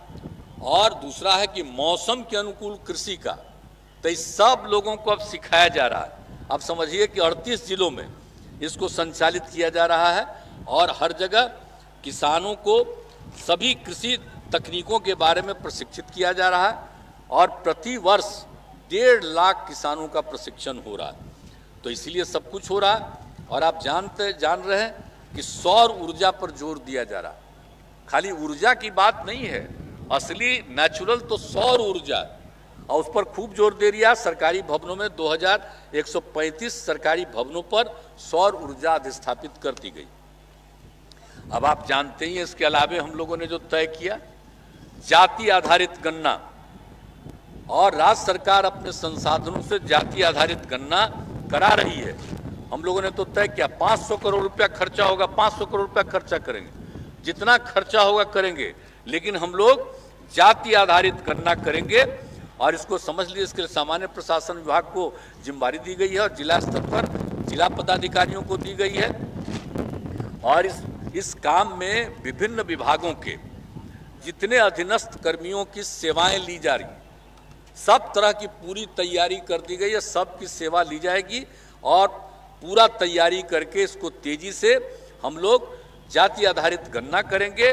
और उसके साथ साथ हर परिवार की किसी भी जाति का हो उसका आर्थिक स्थिति का भी सर्वेक्षण हम लोग करेंगे साथ साथ, ताकि कौन परिवार चाहे किसी भी जाति का वो गरीब है तो आखिर उसके उत्थान के लिए भी और क्या करना है। हम लोग तो सब कुछ कर रहे हैं। और भी अगर इस पूरे सर्वेक्षण से ये जानकारी हो जाएगी तो आप समझ लीजिए कि सबके आर्थिक स्थिति के सुधार के लिए भी हम लोग पूरा प्रयास करेंगे।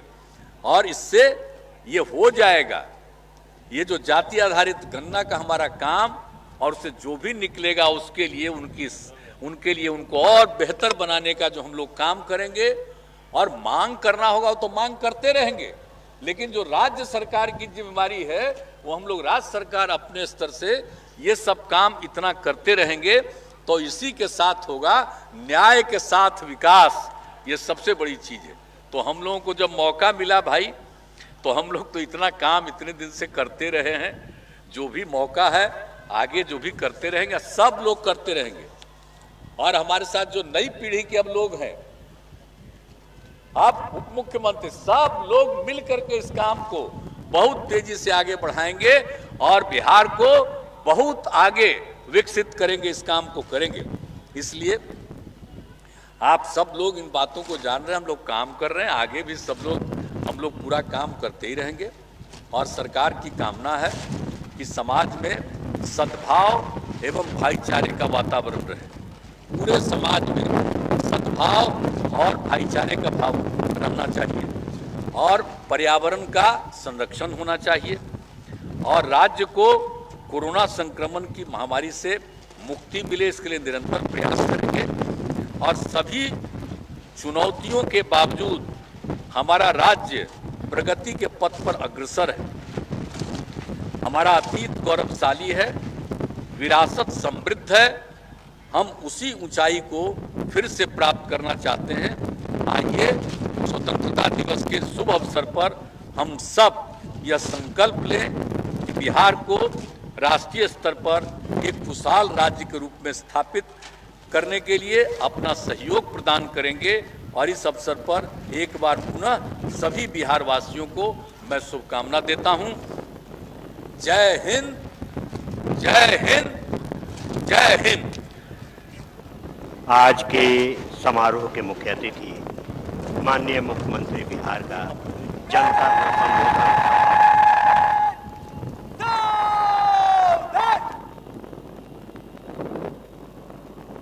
अब परेड कमांडर, भारतीय पुलिस सेवा के अधिकारी अभिनव धीमान आज के समारोह के मुख्य अतिथि से परेड विसर्जन की अनुमति प्राप्त करने के लिए सधे और चुस्त कदमों की चाल से सलामी मंच की ओर आ रहे हैं।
समारोह के मुख्य अतिथि से परेड विसर्जन की अनुमति प्राप्त करने के पश्चात भाग लेने वाली टुकड़ियां मैदान में निर्धारित स्थान पर जा रही है। हम आभारी हैं बीआरसी के इंस्ट्रक्टरों के प्रति, जिन्होंने परेड में शामिल होने वाली कंपनियों के परेड को 13 दिनों के कठिन परिश्रम से तैयारी में महत्वपूर्ण सहयोग प्रदान किया। आज चुस्त दुरुस्त परेड की सफलता के साक्षी हम सभी हैं।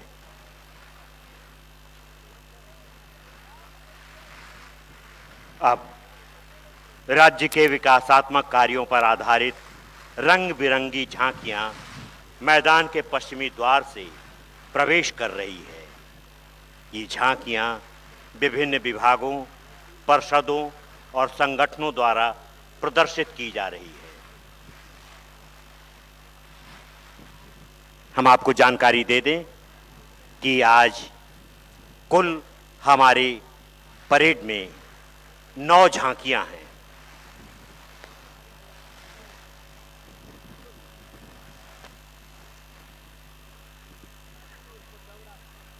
नौ झांकियों में सबसे पहली झांकी है मद्य निषेध उत्पाद एवं निबंधन विभाग बिहार सरकार की। दूसरी झांकी है पर्यटन विभाग बिहार सरकार। तीसरी झांकी महिला एवं बाल विकास निगम बिहार। चौथी झांकी कृषि विभाग बिहार सरकार की। पांचवी झांकी होगी बिहार अग्निशमन सेवा। छठी झांकी होगी उद्योग विभाग बिहार सरकार की। सातवीं झांकी बिहार शिक्षा परियोजना परिषद शिक्षा विभाग बिहार सरकार की झांकी। आठवीं झांकी है ग्रामीण विकास विभाग जीविका बिहार की झांकी। और नौवीं झांकी के रूप में आप सबों के बीच आएगी सूचना एवं जनसंपर्क विभाग तथा भवन निर्माण विभाग बिहार सरकार की झांकी। हम आपको जानकारी दे दें कि अभी माननीय मुख्यमंत्री महोदय ने जितनी बातें आपके समक्ष रखी, सभी बातें तो झांकियों में प्रदर्शित कर पाना इस छोटे समय में कठिन है, लेकिन जो महत्वपूर्ण संदेश है माननीय मुख्यमंत्री महोदय का, वो झांकियों के माध्यम से प्रस्तुत की जा रही है।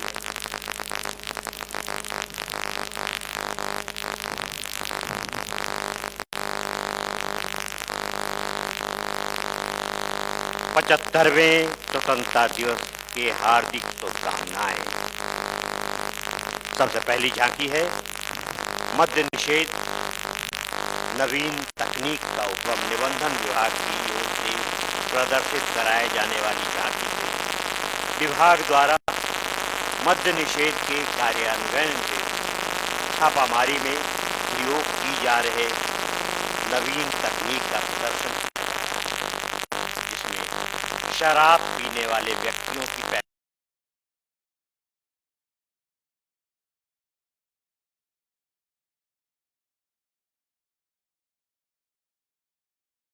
किनारे शराब के अवैध निर्माण की रोकथाम के लिए ड्रोन आसपास के क्षेत्रों में शराब संग्रह या निर्माण की सूचना संग्रहित करने की युक्ति का प्रदर्शन, श्वान दस्ते से शराब का पता लगाने का प्रदर्शन किया जाए। साथ ही नशा के विरुद्ध जन चेतना जागृत करने हेतु स्लोगन आदि का भी प्रदर्शन किया जा रहा है। ये पहली झांकी है मद्य निषेध हेतु नवीन तकनीक का उपयोग।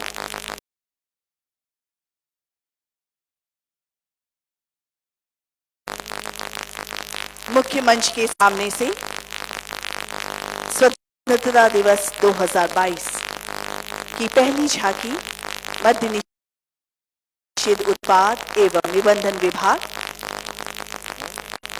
इसके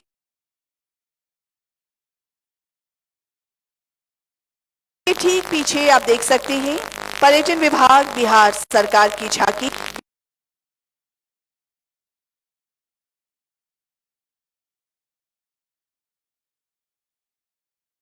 विश्व के पर्यटक मानचित्र पर गांधी सर्किट को झांकी के रूप में प्रदर्शित किया जा रहा है। महात्मा गांधी के नेतृत्व में चंपारण सत्याग्रह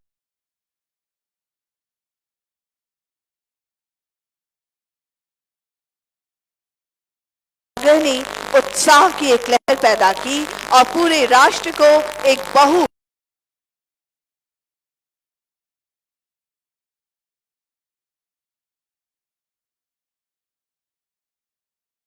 सुधार कार्य किए। मोतिहारी के साथ साथ आसपास के इन गांवों का गांधी सर्किट गांधी परिपथ में विशेष स्थान है।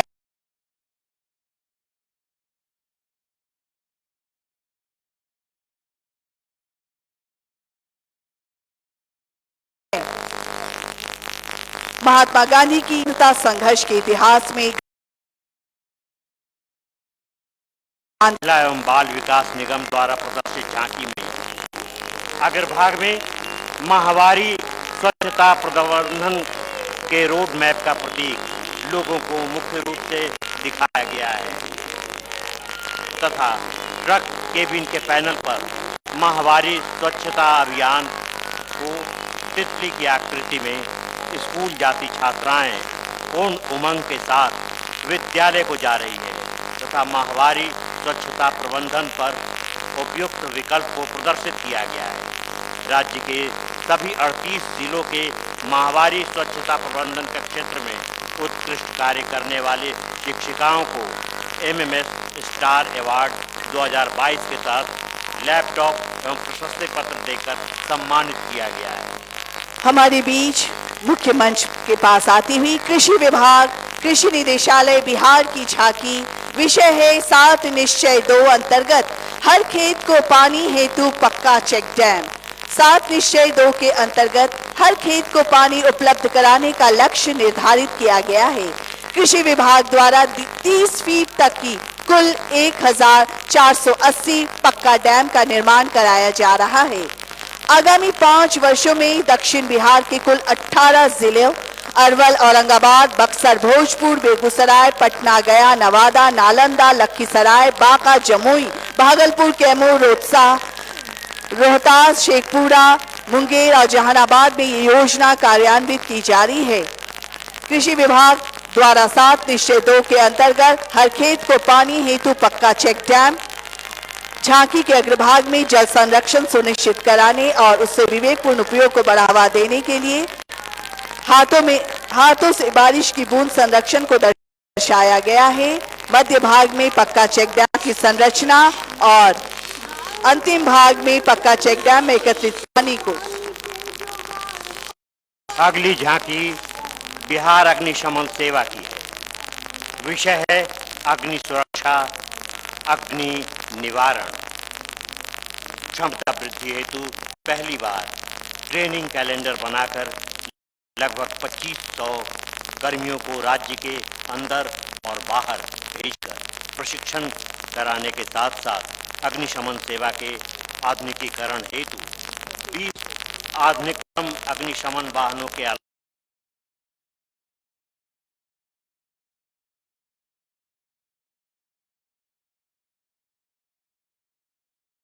अलावा कई उपकरणों का क्रय किया गया है। आप सभी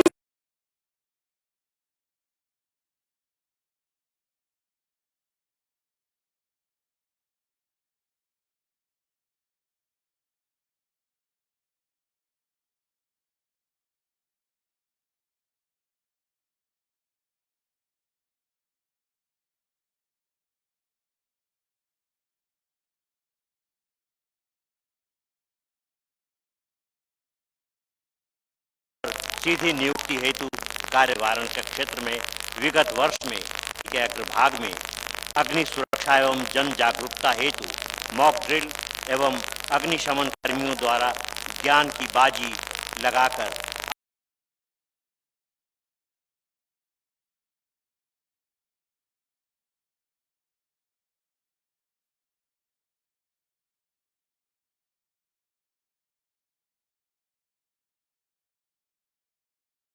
बिहार के लिए समर्पित भारतीय शिल्प अनुसंधान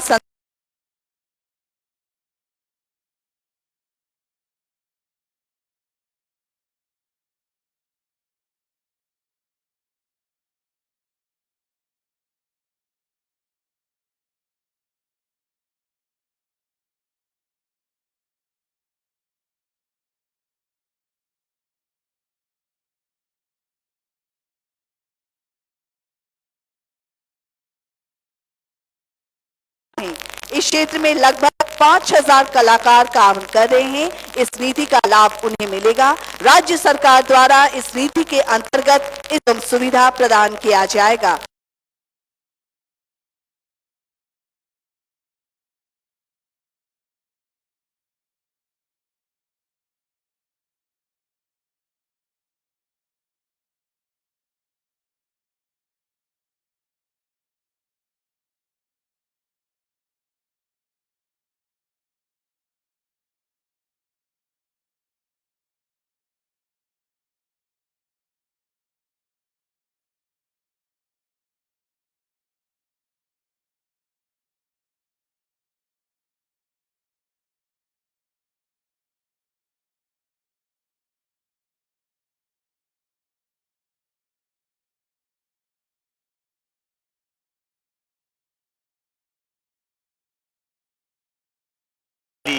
साइकिल है तैयार, हवाई जहाज उड़ाएगी।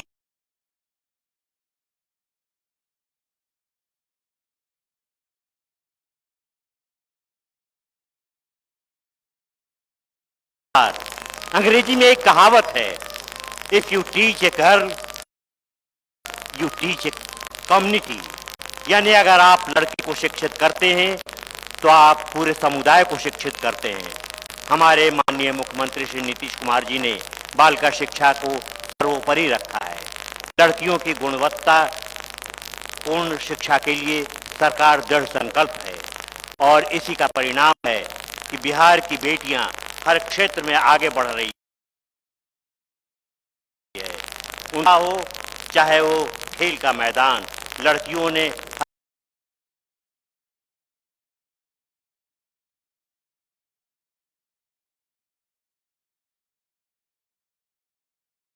स्कूल जाती बच्चियां, कॉलेज जाती लड़कियां, ऑफिस जाती नारी, जहाज उड़ाती नारी, घर परिवार समाज संवारती नारी। जी हाँ, बेटियां पढ़ेगी, सशक्त होगी नारी, समृद्ध बिहार की पूरी है तैयारी। और वो देखिए काल चली आ रही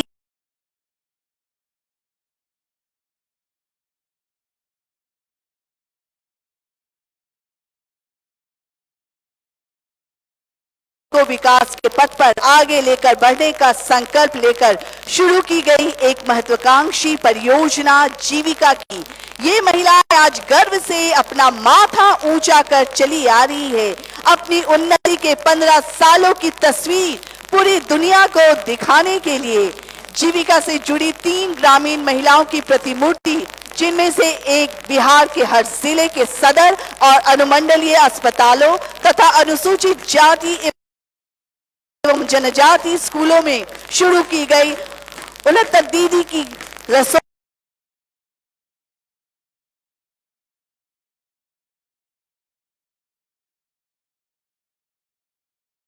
पहुंचाने में जीविका दीदियों ने एक अद्भुत मिसाल कायम की है और बीच में है अपने कंधे पर झोला और हाथों में रजिस्टर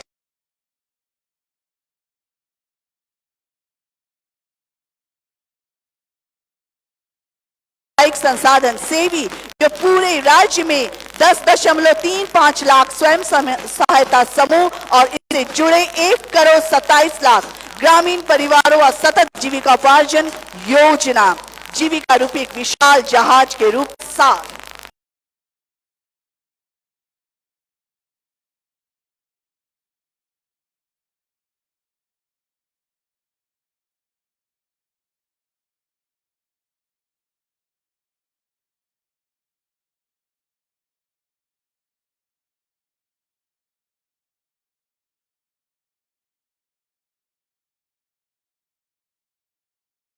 और सबसे पीछे 9वीं नया बिहार, बढ़ता बिहार है। विरासत से ज्ञान प्राप्त किया, यह बिहार ही है जहां सिखों के 10वें गुरु गुरु गोविंद सिंह जी का जन्म हुआ। इससे बिहार की भूमि पर आध्यात्मिक सूफी संतों ने प्रज्ञता का विस्तार किया। विकसित बिहार में बने थे स्थल चिन्ह अनंत काल से चली आ रही समग्रता, समन्वय और चतुर्दिक विकास की अनूठी परंपरा की झलक को दर्शाता है। ये झांकी, ये सभी भवन अप्रतिम स्थापत्य कला के उदाहरण हैं। माँ बोधि कन्वेंशन सेंटर, प्रकाश कुंज और अंजुमन इस्लामिया हॉल आने वाली युवा पीढ़ी को ज्ञान, सहिष्णुता एवं दृढ़ता के लिए प्रेरित करता रहेगा।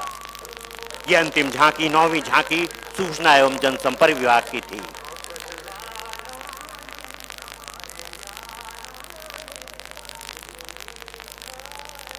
कुल 9 झांकियों का प्रदर्शन किया गया। स्वतंत्रता दिवस समारोह 2022 के इस अवसर पर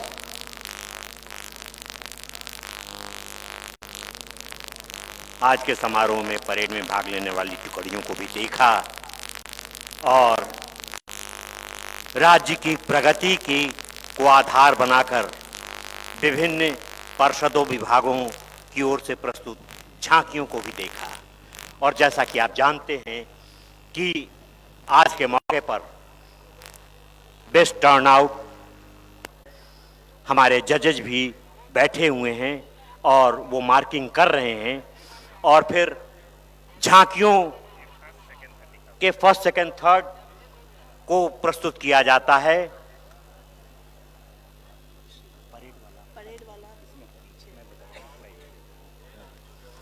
हमारे पास रिजल्ट भी आ गया है, हम आपको जानकारी दे दें। सबसे पहले आपने परेड देखा, महसूस किया। बेस्ट परेड में हमारे माननीय जजों ने सूचना दी है, बेस्ट परेड में सीआरपीएफ को रखा है। जोरदार तालियां। बेस्ट टर्नआउट में हमारे माननीय जजों ने जो रिपोर्ट हमें दी है वो है प्रोफेशनल एसटीएफ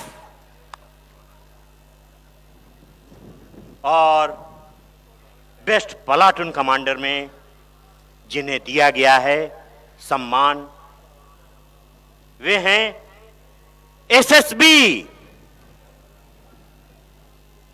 और फिर सेकंड इन कमांड, जिन्होंने 13 दिन लगातार परिश्रम किया, परेड को तैयार किया, हमारे परेड कमांडर को सौंपा, तैयार किए परेड को। सेकंड इन कमांड में हैं सार्जेंट सोनू निगम और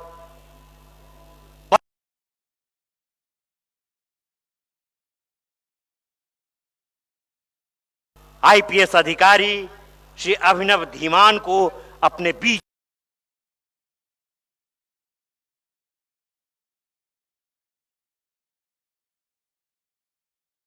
बारी है झांकियों की। प्रथम, द्वितीय और तृतीय के रूप में हम आपको जानकारी दे दें। बिहार शिक्षा परियोजना परिषद बिहार को तीसरे नंबर पर हमारे माननीय सदस्यों ने रखा है।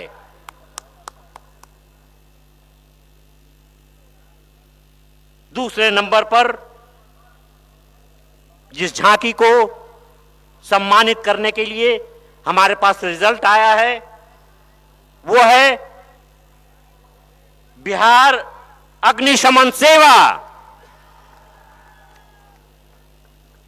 और पहले नंबर पर जोरदार तालियों के साथ हम स्वागत करेंगे कृषि निदेशालय। कृषि विभाग कृषि निदेशालय को प्रथम पुरस्कार से सम्मानित किया गया। और दूसरे में बिहार अग्निशमन सेवा और तीसरे नंबर पर बिहार शिक्षा परियोजना। हम आपको जानकारी दे दें, ये सम्मान पहले यही दिया जाता था, लेकिन अब राज्य सरकार ने ये निर्णय ले लिया है कि ये सम्मान एक तिथि तय कर संबंधित विभागों को सूचित किया जाए और सूचित कर उस तिथि को ही वो पूरा दिन वो सम्मान दिया जाए। इसलिए ये सूचना राज्य सरकार की ओर से आप तक पहुंचाई जाएगी तिथि की, और उसी दिन आप उपस्थित रहेंगे। अब आज के समारोह के मुख्य अतिथि माननीय मुख्यमंत्री महोदय से आज का ये राष्ट्रीय पर्व समाप्त करने की हम अनुमति चाहेंगे।